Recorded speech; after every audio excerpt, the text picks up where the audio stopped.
this one. The means are significantly different because you can see that their variability within each sample is less. The more variability each sample has with itself, the less significant the sample mean differences are. The same goes if we have 3 or more samples.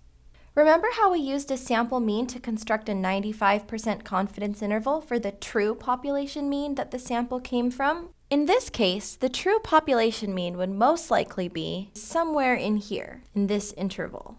And the true population mean from the red sample would probably be somewhere in here. It's very, very unlikely that the true population means will be the same.